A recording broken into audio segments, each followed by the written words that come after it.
تو ردیف کے اندر واو اور یا معروف مجہول یا لین جو ہے ان کو جمع نہیں کر سکتے۔ اگر ردیف کے اندر آپ نے واو معروف اختیار کی ہے تو اس کی جگہ واو مجہول نہیں لا سکتے یا لین نہیں لا سکتے۔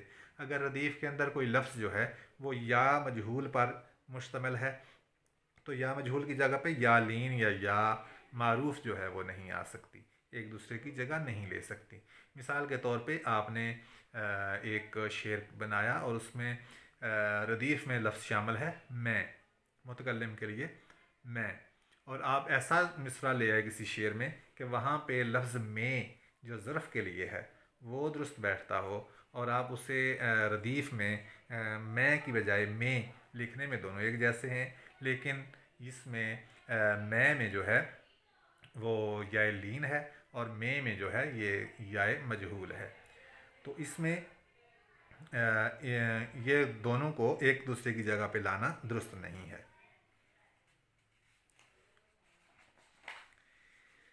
حرف روی کے حوالے سے میں عرض کر چکا ہوں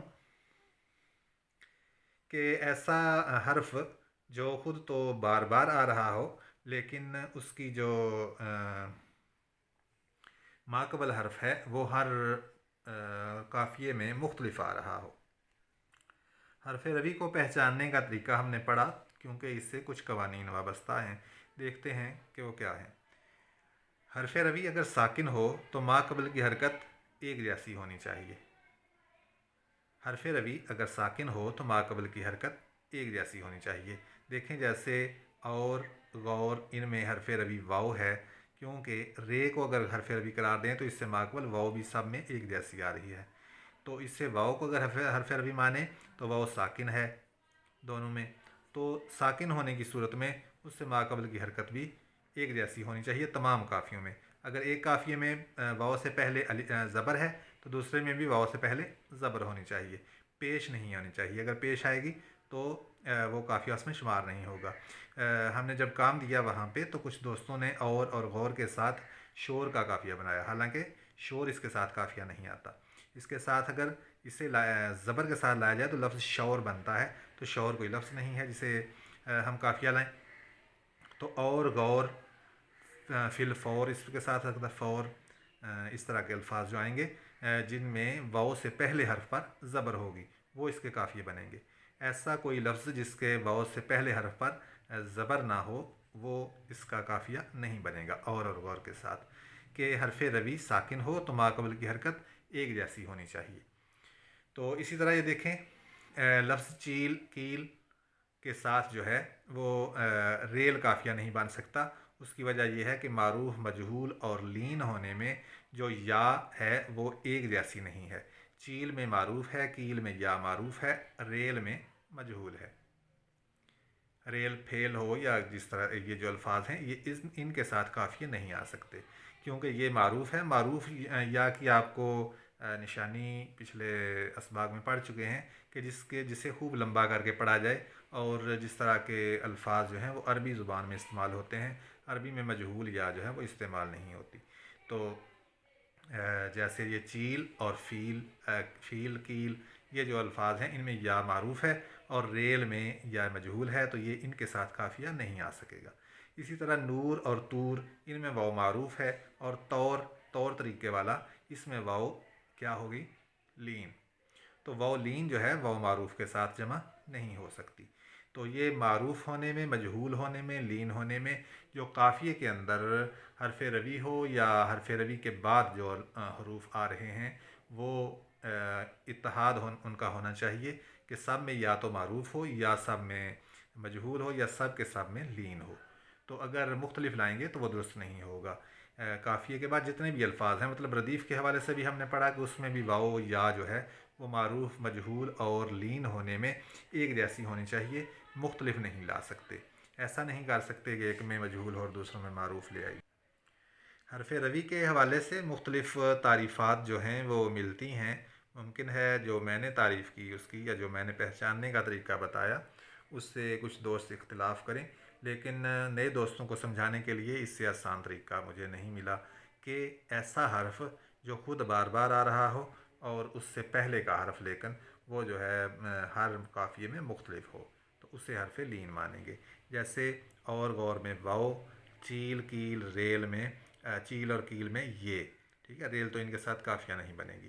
یہ ٹھیک ہے. لام کو اگر ہم حرف ربی مان لیں تو اس سے ماقبل یہ بھی سب میں ایک جیسا آ رہا ہے، تو اس لیے یہ کو ہم حرف ربی مانیں گے یا حرف قافیہ مانیں گے کہ اس سے ماقبل جو حرف ہے وہ بار بار تبدیل ہو رہا ہے. 3 بحروں کو دیکھیں. یہ آپ کی مشق 5 مشہور بحروں پر کرائی جائے گی، اور انشاءاللہ اس کورس کے اختتام تک 5 مشہور بحروں پر آپ سے غزلیں لکھوائی جائیں گی، کلام لکھوایا جائے گا. آپ اس میں حمد کہہ لیں، نعت کہہ لیں، نظم کہہ لیں، غزلیں کہہ لیں. تو یہ مشہور جو ہیں یہ دیکھیں، فولن فولن فولن فولن، یہ ایک ہی رکن کو 4 دفعہ دہرایا ہے اور ایک بحر بن گئی ہے.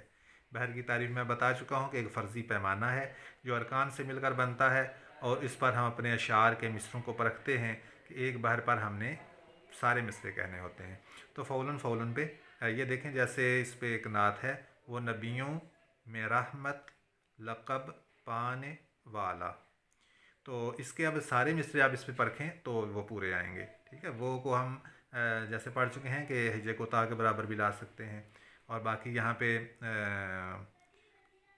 میں کو بھی ہجے کو تا کے برابر، وہ نبیوں میں رحمت لقب پانے کی یہ گرا کر یہاں پہ اسے لایا گیا ہے والا.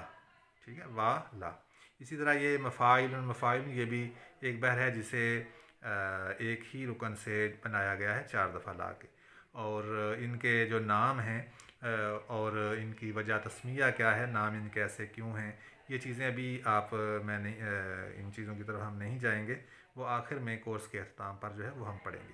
اس پہ دیکھیں، اس پہ ہے وہ نہیں نہیں تیرا نشیمن قصر سلطانی کے گنبد پر. نہیں تیرا نشیمن قصر سلطانی کے گنبد پر، تو شاہی ہے بسیرا کر پہاڑوں کی چٹانوں پر. تو اس طرح سے تو یہ بھی یہ سب سے زیادہ مقبول بحر ہے، اور اس پر بہت زیادہ غزلیں اور نغمے اور بہت کچھ کہا گیا ہے. تو ہم ان 3 کے ساتھ 2 مزید بحروں پر آپ کی مشق بھی کروائیں گے انشاءاللہ، اور آپ سے کلام لکھوائیں گے. یہ تیسرے سبق کا پہلا حصہ ہے. تیسرے سبق کے دوسرے حصے میں نظم کے حوالے سے پڑھا جائے گا، نظم معرہ، نظم پابند نظم اور آزاد نظم اور نثری نظم، ان کی تعریفات اور مثالیں، اور پھر آپ سے نظم لکھوائی جائے گی. اور جو یہ ہے کہ فیس بک پر اور واٹس ایپ پر جو کورس چل رہے ہیں ان میں ہم یہ سبق پڑھ چکے ہیں، اور اب نظم کی لکھوانے کی باری ہے. دوست نظمیں لکھ رہے ہیں، اور انشاءاللہ کچھ نظمیں آپ کے ساتھ شیئر بھی کریں گے جن دوستوں نے اچھی نظمیں لکھی. تو آپ بھی اس میں حصہ لیجئے، اور فولن فولن پر یا فاعلن فاعلن پر نظم لکھیے. تو اگلی سبق میں یہاں پہ بھی یوٹیوب پہ بھی نظم کے حوالے سے تفصیلات آ جائیں گی، پھر آپ بھی نظم لکھیے گا. تو ہمارے ساتھ رہیے، ہمارے چینل کو سبسکرائب کریے، ویڈیو کو لائک اور شیئر کیا کریں. بہت شکریہ. اللہ حافظ.